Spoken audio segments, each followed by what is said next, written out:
এরকম হইতেই পারে, একদিন খারাপ হইতেই পারে, বাট আমরা আমারই কোনো খারাপ খেলিও নাই। পাওয়ার প্লেয়ার 5 নম্বর ওভারের পর থেকেই ওই জায়গায় 10-12 ওভার পর্যন্ত আমরা একটু কম রান করছি, ওই জায়গায় আমরা একটু পিছিয়ে পড়ছি। আসলে মোমেন্টাম হারা যায় না, গতবার কিন্তু সিলেটে এসেও আমরা ফার্স্ট ম্যাচটা জিতছিলাম, বাট এরকম হইতেই পারে, একদিন খারাপ হইতেই পারে, বাট আমরা আমারই কোনো খারাপ খেলিও নাই।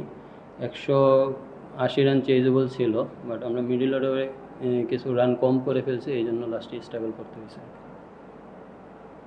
ওই শুরু থেকে একটা পার্টনারশিপ হয়েছিল, কিন্তু স্কোরিং রেটটা অত কুইক ছিল না। আমার কাছে মনে হয় যে ওই জায়গাটা ব্যাটিংয়ে ব্যাটিং হ্যাঁ, ওইটাই তো বললাম, ওইটাই ওই যে পাওয়ার প্লেয়ার 5 নম্বর ওভারের পর থেকেই ওই জায়গায় 10-12 ওভার পর্যন্ত আমরা একটু কম রান করছি, ওই জায়গায় আমরা একটু পিছিয়ে পড়ছি। ওখানে দুজন লেফটি ছিল, অপোনেন্ট তারা অফ স্পিনার করে দিয়েছিল। মনে হচ্ছে কি ওই টেস্টেই ওদের ম্যাচআপ। হ্যাঁ, ওই যে ওই তো একই কথাই বারবার, যে ওই জায়গায় আমরা রানটা একটু কম করে ফেলছি বলেই আমরা লাস্টে একটু স্ট্রাগল করছি।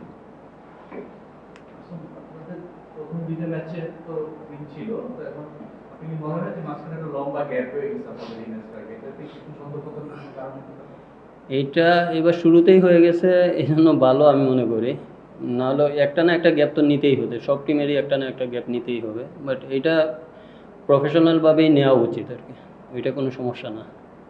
আসলে পুরো ইনিংসের মাঝখানে আপনারা বেশ ভালোই টাইট করছিলেন, এরপর রান বল আসলে উনি বেশ ভালো একটা ইনিংস খেলেন, আর্সেনাল করছে, বলাতেও বেশ দুই তিনটা উইকেট দিয়েছে। আসলে এই উনি কি খেলাটার মোমেন্টাম ঘুরাই দিতে মনে হয়?